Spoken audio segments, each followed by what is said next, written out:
folks. Thanks for being here. Week number 2. We're going to open it up with Dobbs Berry, WBNS. Coach, you said you wanted to be the hardest working team in America, and leave no doubt. Just that you analyzed it, how did the guys perform in your mind with the winning performance other than winning the game? Right. I think after the game, we celebrated the champions. The guys who graded out. And there were guys who did, and so those guys got to continue to enhance as the challenges get bigger. And then there were guys who weren't. And when that happens, you got to identify what it was that didn't allow you to become a champion. Why didn't you grade out? Was it somewhere in your process? It's feedback on how your week went, whether it was the preparation, whether it was the meetings, the walkthrough, the practice.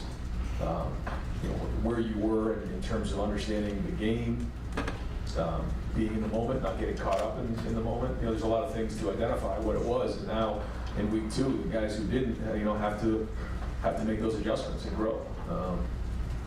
The effort, across the board was solid. We got a long way to go here, and we want to keep pushing. And there certainly were some great clips. I think you guys saw some of that on Saturday, but. We're nowhere where we need to be. We've got to keep building. It's a long season, and so we'll get back to work today. Our left, Joe Nugent, WCMH.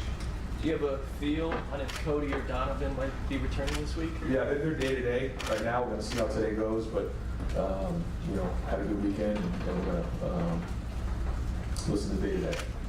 Front row, Dave Biddle, 24/7 Sports. Ryan, how did everything go with the hell of communications? And just what do you think of that process? Yeah, it's different. It's different. You can see a lot more teams were huddling in week 1, which I thought would be the case. It was good,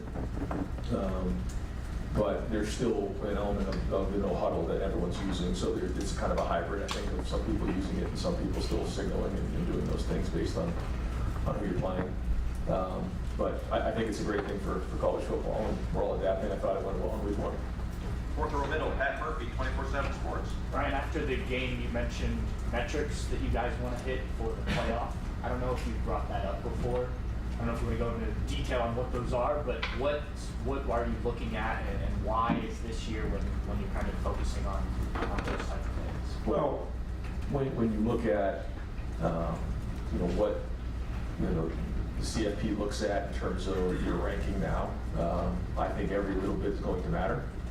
So whether you're a top 4 team or 5, 6, 7, or 8, you want to do everything you can to put yourself in the best position possible moving forward. So there's things that come into play there, and so there's going to be a lot more discussion, I think, around 1 through 12, or maybe there was 1 through 4 when there was only 4 teams that made it. Now when you're talking about 1 through 12, there's a lot more conversation, and I think certainly we control our own destiny in terms of every game that we play. We're going to do that, but I just want to make sure that guys know that when they're going in towards the end of the game, every rep matters.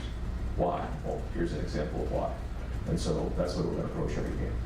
Andy Backstrom, fourth row, Letterman row. Yeah, Ryan, with having a chance to watch back the film, how are you feeling about blocking? Are you looking for more explosion around game long term? Where is that right now, and how much does perimeter blocking factor into that equation? Yeah, it definitely plays into it.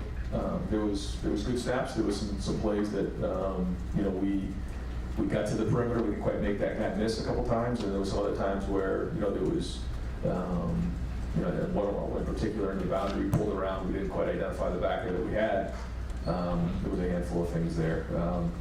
So yeah, we're looking to be more explosive, and everybody's got to own it. Everyone's got to be a part of it. There were some good things as the game went on, but I'm going to see more improvement in week 2. Right behind him, Cameron T. Robinson, The Athletic. Ryan, you talked about trying to be talking as well as being more close to the competition game. Obviously, Brandon did a really good job with that on Saturday. There's times in the past where maybe he would probably try to maybe let one of those go or fall fair catch that. Is that an idea of you guys being more aggressive, like trying to consciously be more aggressive in the competition? Yeah, we worked hard in this offseason on special teams. I think I shared with you that each of the coaches now own it, and Rob Keys is overseeing it, and I'm a big part of it on a daily basis now. And one of the studies that we did was every time the ball hits the ground on a turf field, there's an average of like 10 yards of roll there. So we want to make sure that we're aggressive in fielding those punts. At the same time, we can't be foolish because some of those punts, you put yourself at risk of a fumble. So the first thing we got to do is get the ball back. That's number one. Second thing we're trying to do is field it. Again, especially on a turf field when that ball can really roll. You've seen some really poor punts just kind of take off on the turf. And so we try to eliminate those. We think that those are, well, Brandon Ennis's example, a couple of those on Saturday. In particular, the one that he returned, it was rolling down probably inside the 10-yard line. He stopped it and then returned it back. That was probably 3 or 4 first downs on offense. It's a big deal. So we're trying to educate our guys. We're also going to be sound to make sure we get the ball back and when we turn it down. Second row right, Bill Landis, Kings of the North, and the podcast. Ryan, Bill has, I think, half of the scramble yards now with you guys last year at Kansas State. Just had that one player bring up 100 yards. And scrambling to kind of like extend plays, I don't know if he did that a ton in Kansas State. I know he had a lot of design runs, but did he show you guys anything this offseason, whether that's changing his body or just a little different mentality where he's going to do more to be a little bit more of a playmaker in a situation like this? He can because he's big in the pocket, but he also has speed that once he gets going, you can see that he can hurt you with his feet. I think that's when you look back on what Justin Fields did a great job of was that he would extend plays on third down. When you can steal a couple third downs in a game with scrambles, that makes a huge difference. It changes how the defense plays against you, and you can extend plays, which allows receivers to get open longer. So. I think he's going to be a little bit more of a drop back situation here than maybe previously, so he's going to have those opportunities. But he also has to make good decisions when he's doing that. The play at the end of the half really put the ball in jeopardy. That was a really poor decision, and so that's a part of it. You've got to take care of the football and having 2 hands in the pocket, making good decisions when it's time to throw it away. I thought he did a nice job. The one in particular where he did throw it away. There was another one I think he kind of scrambled on a play like around the 25-yard line. He came back, ended up throwing it away. In that moment there, maybe try to scramble a little bit more. You can't come up with every scenario that can come up. He's got to go play football and get a feel for it. But for the first game out there, I think he looked like he had some confidence. He was moving around with purpose and discernment in his decisions, so that was good. But we got to build on it now. Tony Urban, Buckeye Huddle. Ryan, how do you assess the tight ends, G, Will, Jelani, after taking a look at everything? Yeah, I thought they, as a group, blocked well, and I think we have two champions there, and this is going to be more production coming out of the room moving forward, but they did a nice job, and so now we got to keep going on that as well. Couple really good effort clips. In particular, Will Kazmarek on one play, when he blocked his man about 7 yards downfield and pancaked him. And I think that's what we're looking for. We're looking for that type of intensity, that type of finish. And, they're going to be very much involved in the pass game as well. Jelani continuing to just move? Yeah, that was a big day for Jelani. He needs to just play and play through some of his inexperience. There's going to be mistakes made. There was the penalty that we had where he wasn't on the ball. And there's a couple things we have to play through. But I think it was good for him to get that game under his belt. There's a lot of potential there. And the more he plays, the better off he's going to be. Stephen Means, Cleveland.com. Just to follow up, earlier this year when we were talking to you about Will Howard, you mentioned this with Justin Fields back when he first got here. You almost told him he's not allowed to run. He has to stand there. He has to learn how to operate back there. And when Will showed up with that ability. For starters, when did you start to get comfortable with the Justin playmaking, trusting him more to do that, but also not make mistakes, and also applying that to Will Howard as an older guy? Did he come in already with that trust because he's older than that's been through before? Yeah, I think every quarterback is different. They have their eyes down the field, feeling the pocket. What kind of you try to figure out how they are at that. I think Will, first off, he's tall, so he can see over the line. I think sometimes when you're 6'3" or south of that, it gets a little bit more difficult. But he also has poise in there, and you can just see that in practice. So, again, that's the art of playing quarterback. You don't always know exactly how it's going to shake out or when it's time to scramble. There's so many different variables. But he has played, he's got experience. So I think that all helps with his decision making right now. We'll keep building on it and grow, and the more comfortable he is in the offense and what we do and how teams are going to play us here in this conference, I think the better he's going to be. Spencer Holbrook, Letterman Row. In particular, with Tegra and also having 2 first-time guards, how much do you think that factors into your first time? Yeah, I don't know. I mean, we expect to go out there and score every time we touch the ball and run the ball well. So, we're not in the excuse-making business. So, those guys got to go and play really, really well. That's what we expect. And we're at Ohio State, so let's go. But I'm predicting that this week they have a really good week of practice and they keep growing from it. They build from it. They have a point of reference moving forward. Jeremy Birmingham, the podcast. Ryan, untrained eye, it looked like Arvell Reese really kind of popped a lot when he was out there, and then there were other linebackers that are obviously it's a whole group of guys playing for the first time really. When you see Arvell go out there and look that natural and look like he belongs like that, what does it say about that position moving forward? How do you see the rotation moving forward when Cody gets back?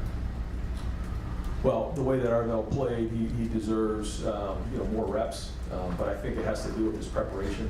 And there was a moment last week where his preparation was just okay, and then there was a point in the week where he really dug in and did a really good job with his preparation. I think Jim and James would tell you the same thing, and I think that allowed him to play fast. So that's a big part of playing linebacker. There's a lot that comes with it. I mean, I review their tips and their tests every week, and there's a lot in that packet. So he had to prepare at a high level, and once you do that, then the game can slow down for you. And so if he continues to do that, you see the athletic ability. I mean, man, the strength. That's what I like the most. I mean, some of those reps that he had, he's going as hard as he possibly can from point A to point B. And we can build on that. I mean, any coach in America would love to have somebody like that. So if he keeps going like that and keeps with his preparation, then he's going to keep building. With that whole room, I mean, there was 5 guys who never played before, really, a linebacker. What was your biggest plus? What was the area that you had the biggest concern? I liked. It seemed to me like they played hard. And I thought, Sonny moving positions here, a week within or a week and a half of playing in the season, he handled that very well. I thought his communication was good. He got everybody on the same page. And so that was good. I just think there needs to be overall consistency. It needs to be, each guy has their own thing they need to work on, and I know James is working on that. Adam King, WBNS. Coach, check up in the box, your first game since you've been here that you weren't leading the play calling. How did that go down there for you? Yeah, it was good. Again, Chip had his mindset on what he wanted to get done in this game, and it was a start. A long way to go, but no, overall the calls came in quickly, and I thought overall that part was good. We still want to be clean across the board. I think we can be cleaner across the board. A couple little penalties here and there that we got to clean up, but and again, still same thing, efficiency. I think we can get it out of the huddle faster. We can get just sharper in everything that we're doing, but just in terms of the operation of calling a game and all that, it was clear and we won. Did you find that it gave you a little more freedom during the time the offense wasn't on the field? Yeah, you get the iPad, and so you can kind of see what's going on during the game and get a feel for exactly what you're seeing. That is new. You didn't really have that before. You're really relying on the guys up in the box to give you information. Your eyes can sometimes deceive you down the field. Now you're able to confirm what you think you saw, make adjustments, and have communication to the players in that moment. So that was good. But the same thing with special teams, just being more involved with it with Rob, making sure the right guys are in there, what the calls are, and then being there on defense to just encourage the guys and be around them. I did enjoy that part of it. Dave Holmes, WSYX. And we just saw Western Michigan give Wisconsin a bit of a scare. I'm guessing, Ryan, the talent gap we know is there, but I'm guessing that Western's guys just get national TV and stuff. We've probably seen your players play dozens of times over the past few years, and I'm guessing until film, your guys have probably never watched the Western Michigan game. I'm just curious, in matches like this, do you see teams try to use that lack of familiarity against you? I mean, how does that work? Yeah, I mean, I'm sure in the past there's been different things that teams have done, but ultimately, it comes down to, not your opponent, but you. Whether you're, I've been there before on both sides of this, and You just got to come in and do what your guys know, and it comes back to your training in the end. So, you know, I mean, we know that there's certain things that we need to work on and improve on across the board, and that's what we're going to focus on. They do have a good team. I thought they played well. I think it is good for us to see them play another Big Ten opponent, just to compare what we're seeing. So that was good. And I thought they played well in that game. They were strong, and they have a good team. Dylan Davis, Delaware Gazette. Did you get close to all the playing three quarterbacks on Saturday? Was there a third guy that said put in the game, or was that never? It never really got to that. We wanted to try to get Devin in there and try to get him some drives, and you did see us throw the ball down the field. And again, we're trying to just run our offense and give him opportunities. So it wasn't like we just handed the ball off and got out of there. We tried to get the offense moving. The goal was to score a touchdown. We made sure everybody in the huddle understood that. We didn't do it, so that was a little disappointing. But that's for everybody in that huddle, not just the quarterback. And if we have an opportunity to play three, we will. But we didn't. I felt like there was a point there we did pull away there in the second half, and we were able to put that in the game. And there may be some games here we get Devin thrown in a little bit earlier in the game. That wasn't the situation on Saturday. You find yourself in that position with that guy, you feel strongly about it, that third guy would be great. Yeah, all those guys are working right now. So, we need all those guys to compete, and we're going to roll them and just try to keep evaluating on a weekly basis. Dan Hope, Lebanon Warriors. Ryan, when you talk about being nowhere where we need to be, what are the biggest points of emphasis this week, areas that you feel like the team needs to improve this week? It's just so many things across the board. It's not just one area. You can watch, all four phases of special teams: kickoff, return, punt, return, and just identify things. Like for instance, on that play of a punt return, those plays go like 12 to 14 seconds. They're long plays. And I thought our guys busted their tail for like the first 8 to 10. And then for the last 4, like, how do you replicate that in practice? It's not as easy as you think.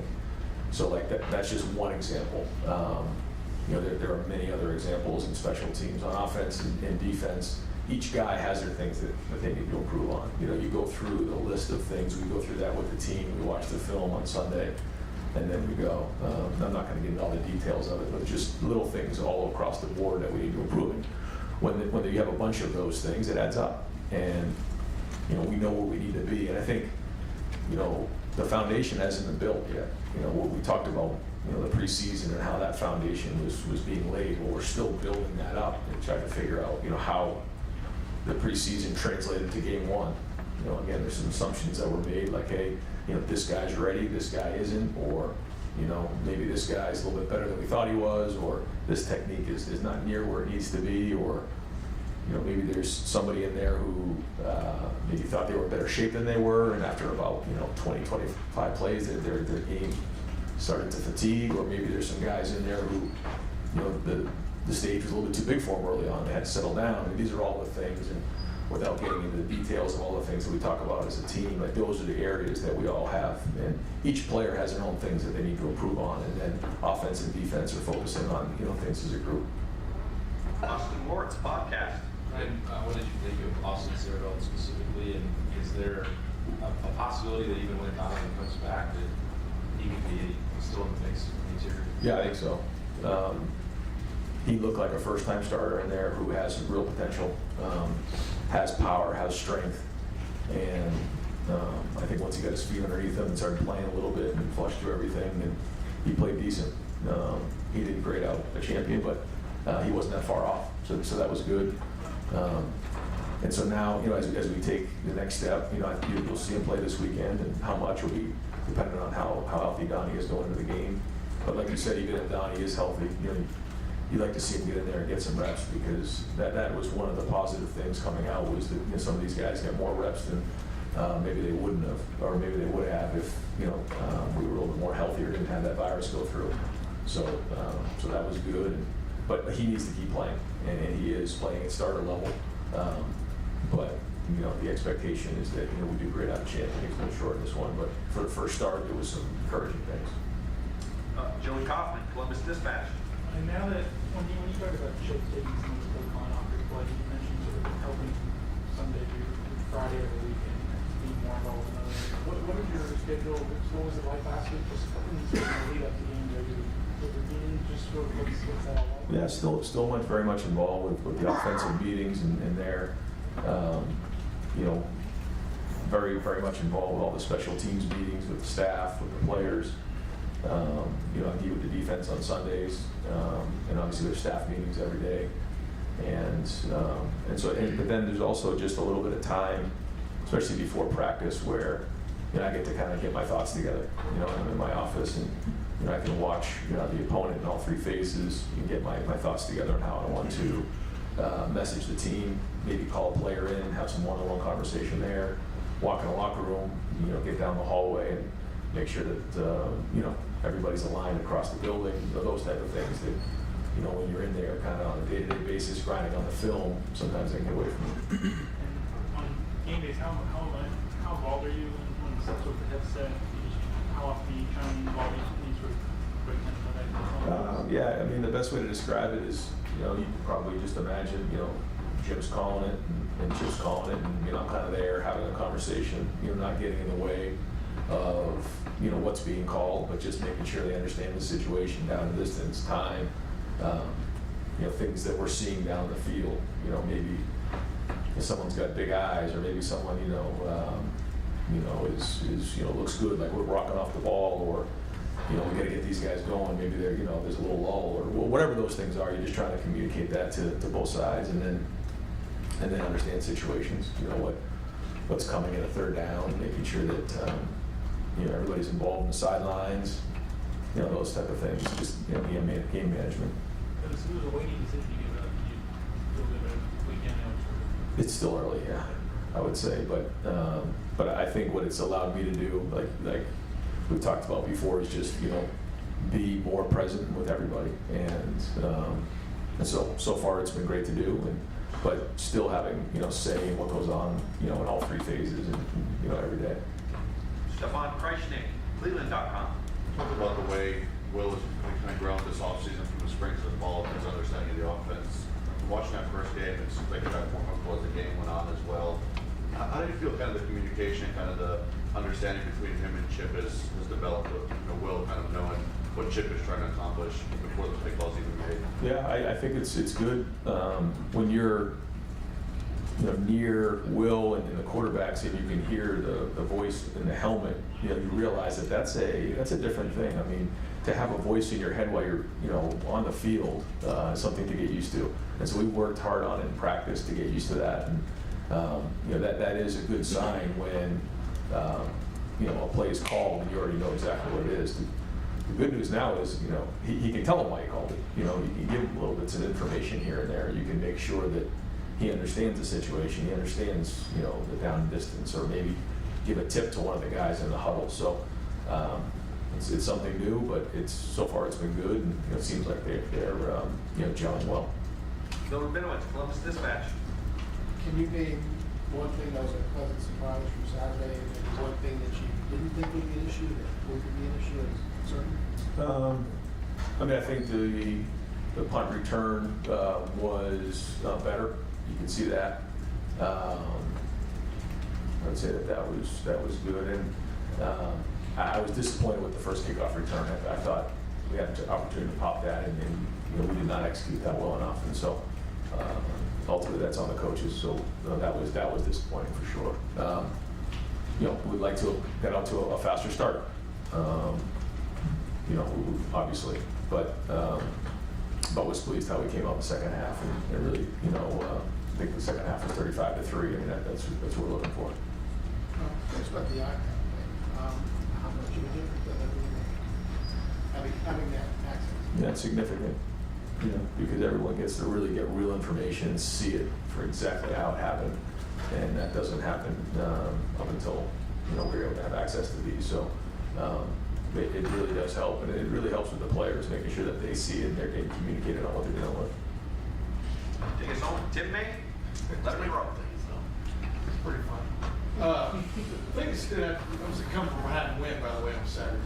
And what kind of stood out to me just watching is how business-like kind of things went with you guys on the sideline. Maybe it wasn't, but like you said, in your role now as like a real head coach, I mean, being able to roam and look at people's eyes and stuff. What did you see about this team that you really like, you know, during that, because y'all were getting your act together aspect of things, so. No, I think the first thing is that we have to understand that, like, this is a long road to where we're going. And, you know, it's easy to sometimes hear the noise of down the road or what's coming. And what you have to do is you just have to focus on right now. You have to be in the present. And you'll hear almost every coach in America say the same thing, but it's true. And that's why they say it. And, you know, we're not just going to go in there and win the game in the first quarter. It doesn't work that way. We have to stay focused on each play, each drive, each game. Stay focused on the now. Ignore everything else. The good praise, the criticism, the expectation. Any of those things are out of the way. And that's everybody involved. And when we come into the stadium, like, we have to have a mindset that, like, we get to play this game. Like, this is fun. Like, this is a chance to play. Fun is winning. Fun is executing. Fun is scoring touchdowns. Fun is getting stops. Like, that's what it's all about, and that's why that's how we're playing this game. And so, you know, and that you know, you feed off the crowd, and, you know, all of a sudden, you know, I think sometimes, you know, it's easy early in the season to, you know, be looking down the road at what's going on, and then all of a sudden, you know, you can find yourself in a little bit of a lull. That's not going to happen. It didn't happen. You know, we responded well and, you know, played really well in the second half. So we're looking to get a fast start on Saturday, and, you know, get out there with great energy and be in the moment and just, you know, maximize every single play the best you can. And so we've got to make sure that that's important. And so, you know, we'll keep reiterating that this week. You know, in 2022, you had a veteran quarterback that played the previous year, CJ. You know, I don't want to go through the litany of veteran quarterbacks, but as you're watching the game from your vantage point Saturday, are you looking at it on the field like, you know, Will had some plays he'd like to have back, but did you still see a guy who had played before? You understand what I'm saying? Yeah, From a command standpoint. Yeah, he's played. You can tell he's got his demeanor that he's played before. He just hasn't played in this offense before, so there's things about the offense that he's still picking up. So it's a little bit of both. But the command, you know, being in a stadium, not having big eyes and things like that. I thought the timing on the two touchdown throws in particular to Jeremiah were excellent. I thought the timing throw to Carnell was really well done. You know, and the only way that you're throwing things on time like that is if you've done the preparation and you've mentally played that play in your head over and over again. That's a sign of a good quarterback. There's other things that came up that, you know, is somebody that just hasn't played the offensive much, so we've got to get him these reps. And but in terms of the command and the way he handled himself, he looked experienced out there, and even the scrambles were big, you know.